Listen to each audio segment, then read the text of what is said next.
شيكابالا وقصه التجديد ادي نجم الشباك الاول، ادي احنا اتكلمنا عن مشكله لعمرو ومشكله لميدو وشيكابالا. حتى الان الجمهور مش عارف ماشي مع الفريق ولا ماشي مسافر بره ولا عقده اللي اختفى ولا عقده الجديد، ونعمل لجنه واللجنه تجيب لجنه وميعاد في اللجنه انه يروح، لا ما حدش بلغني واللجنه تستناه. يعني في ارتباك الناس حاسه بيه في قصه شيكابالا والتجديد.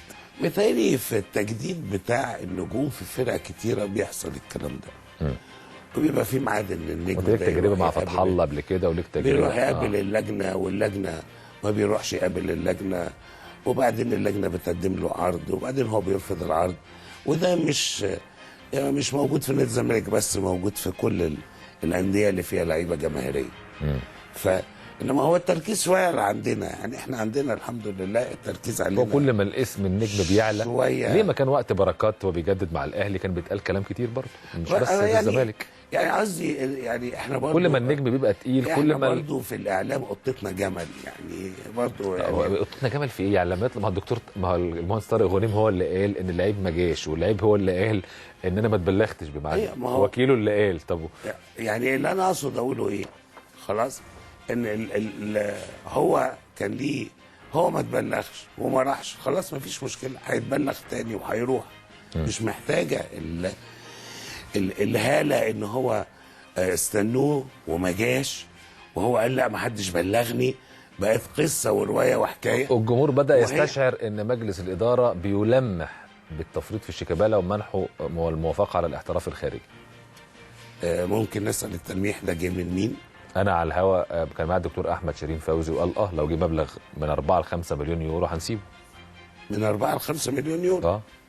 قال كده معايا على الهوا. انا من هي وجهه نظر، ما تنساش هي وجهه نظر. عضو مجلس كل واحد ايوه هو مش لا كل أنا عضو مجلس اداره ليه وجهه نظر. لا مش وجهه نظره الشخصيه يا دكتور، ده انا قلت له نادي الزمالك سيوافق، قال لي سيوافق. ستيل هي وجهه نظر، لان انا واحد من الناس الذي لن يوافق حتى لو جيب 5 مليون يورو. حتى لو جيب 5 مليون يورو. طب 6 ايه يحلها ربنا بقى. يعني ايه انت مش يعني موافق؟ يعني انت حضرتك تقصد متمسك ببقاء شيكابالا؟ ما انا ده سؤالي، انت مش موافق؟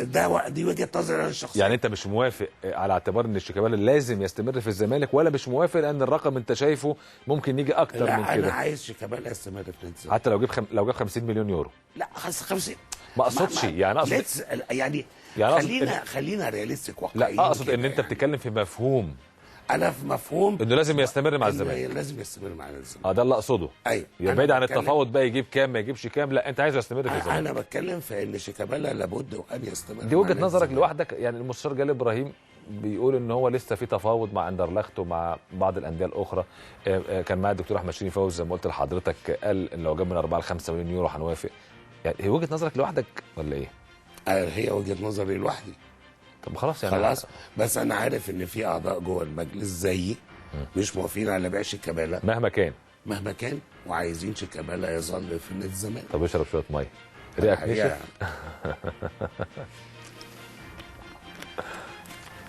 ف زي مين زمايلك في مجلس الاداره؟ لا، ما كل واحد حر يقول رايه. انا بقول لك. طب ما دي حاجه، يعني قول لنا حاجه كويسه بالنسبه لهم، دي مش هتزعلهم. لو اسامه المليجي عايزه يقعد، ماهر عبد العزيز عايزه يقعد، طارق غنيم عايزه يقعد. اذا المستشار جلال ابراهيم واحمد شيرين فوزي بس اللي عايزينه يمشي. لا هي وجهه نظر يا حبيبي. ما اصل انا ما اقدرش، يعني هو احنا في زي ما بيقولوا على الخلاف في الراي لا يفسد للود قضيه، واحنا ياما اختلفنا جوه المجلس وفي النهايه بس هتناقش في يوم الجمعه. حتى لو لا تم تاجيل مناقشه تجديد العقود لكل اللعيبه في جلسه يوم الجمعه، ولا في لم ولا في الكلام الودي كده. مش بتقول لي اتناقشت في المجلس يوم الجمعه؟ وانتوا قاعدين كده لا لم تناقش.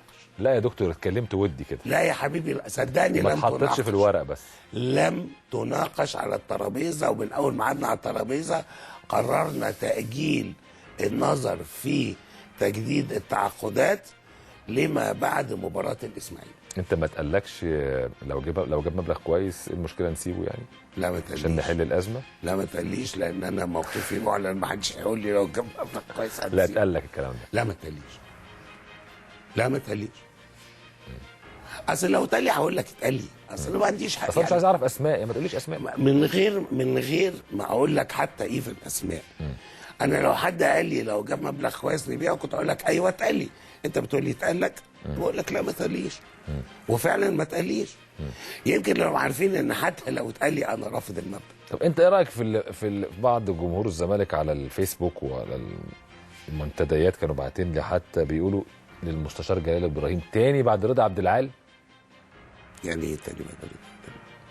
يعني رضا عبد العال كان مشي من الزمالك راح الاهلي في عهد المستشار جلال ابراهيم يعني. سلام عليك لما تعمل مش واخد بالك. يا سلام عليك. لا لا لا شوف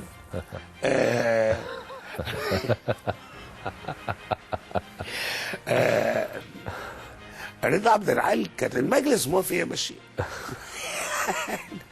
بلاش انتم جلال ابراهيم لوحده يعني.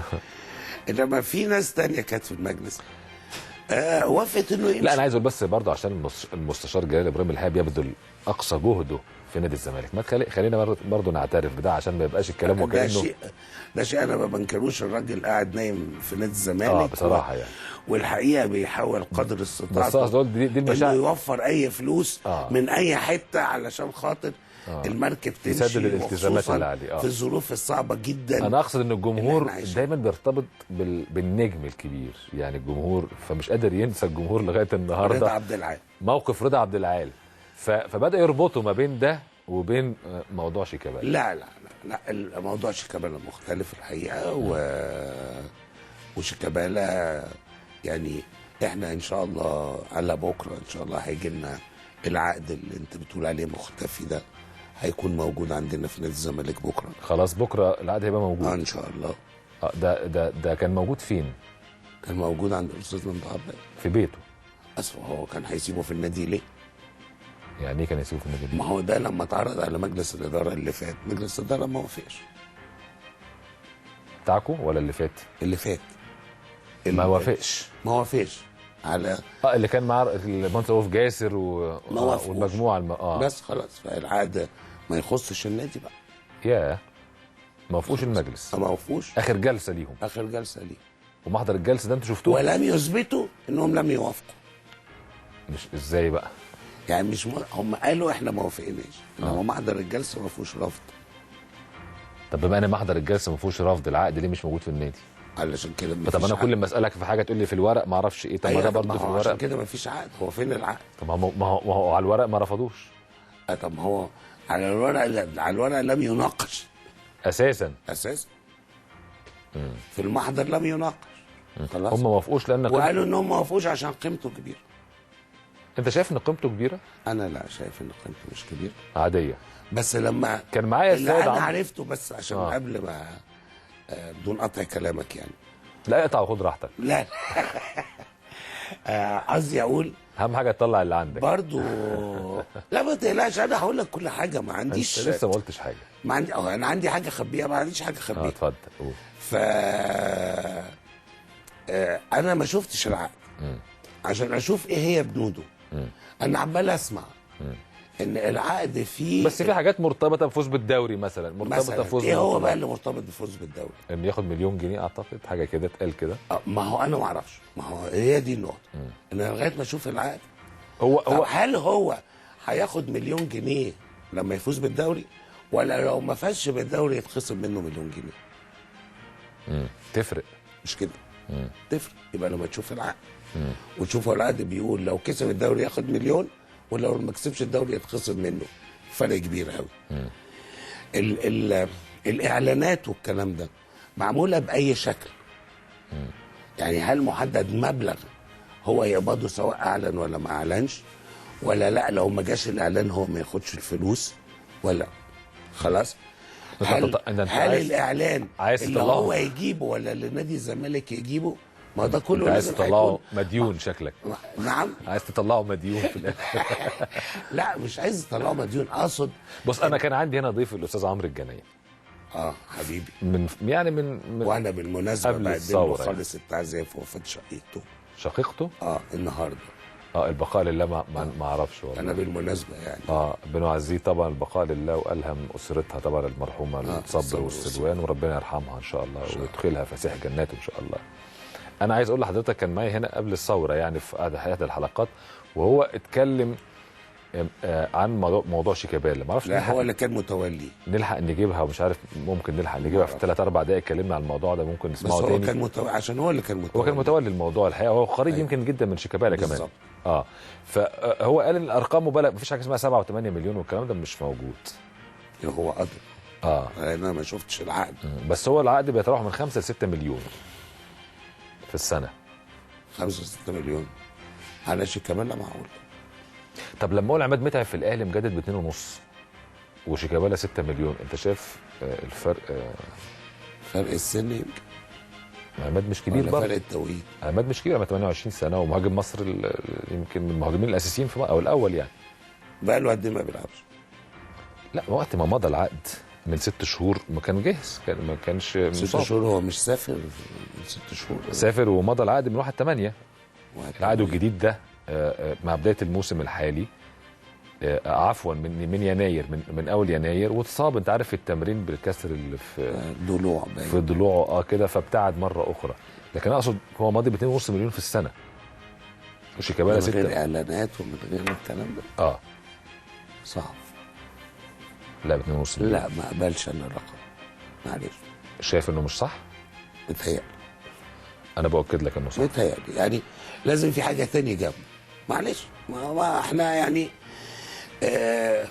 زي ما بيقولوا ايه، احنا ايدينا برضو في الميه يعني، فالرقم ده هو بيزيد سنويا بقى. لا معلش برضو ما اعتقدش ان البدايه كانت 2.5 الا اذا كانت مصحوبه بشيء مش موجود او محطوط في الشروط الخاصه في العقد او انما ان هو هياخد 2.5 مليون صافي ولا بعد قبل الضرايب؟ لا صافي. صافي. يعني حط عليهم 400 يبقوا كام؟ يعني قلت 2.900. لا يعني ربع ال 250 كام؟ مش 125. لا سوري 62 ونص. 62 ونص على يعني 3 مليون و100 مثلا. 3 مليون و100. جنبها حاجه تانية اكيد. ولا يمكن عشان الاهلي سدد النص مليون يورو اللي هم كان يمكن بتوع ستاندر ليج فحطهم عليه ومعرفش. انما لا هو الاهلي سدد النص مليون يورو. لا ما هو النص مليون يورو دول لوحدهم ب 4 مليون جنيه. طيب برضه يبقى كده ات ميك سنس يعني تبتدي تخش العالم. يعني هو شيكابالا مش صافي؟ ما شيكابالا اكيد هتلاقيه صافي. نعم. برضه 6 مليون جنيه دول هتلاقيهم صافي. المبلغ يعني. الحقيقه انا ما شفتش، عشان كده انا بقول لك ان شاء الله بكره. طب حضرتك بكره العاده هيوصل لنا. طب هل وصل 3 عروض فعلا لشيكابالا من بره ساندرليج واندهوفن واندرلخت، وفي عروض ثانيه اخرى فعلا؟ انا ما شفتش او ما سمعتش ان في حاجه جت من اندهوفن. خلاص انا عرفت ان كان في عقد جاي ب 2 مليون دولار على ما لا دولار ده بتاع اندرلخت. اي دونت نو هو، مش عارف مين اللي بعته. لما في عقد جه ب 2 مليون دولار غالبا هيكون غالبا.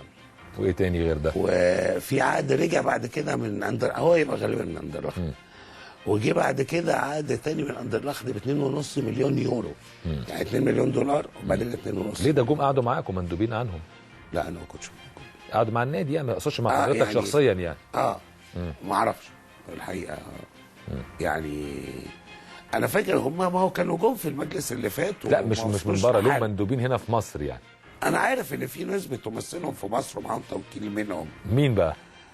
شركه حاجه الماني هي يعني. احمد سويلم؟ نو لا مش احمد سويلم خالص. احمد سويلم بره الموضوع خالص. خالص. اسمه يحيى باين ولا حاجه كده.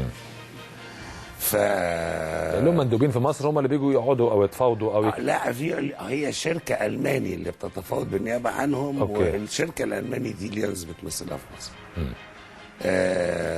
طب انتوا لما جالكم العروض 2 مليون دولار وبعدين صعدت ل 2.5 مليون يورو، المناقشه تماما. رفضتوا المناقشه اساسا في الموضوع؟ لا اجلنا. لامتى يعني؟ اجلنا لما بعد مباراه الاسماعيلي. طيب شيكابالا انتهى عقده في يناير 2012. شيكابالا له حق الانتقال الحر في يوم 1/7. يوم 1/7 يقدر يوقع مش الانتقال. يوقع وينتقل لكن هو يستمر 1/1. وينتقل 1/1 رسميا. بالظبط.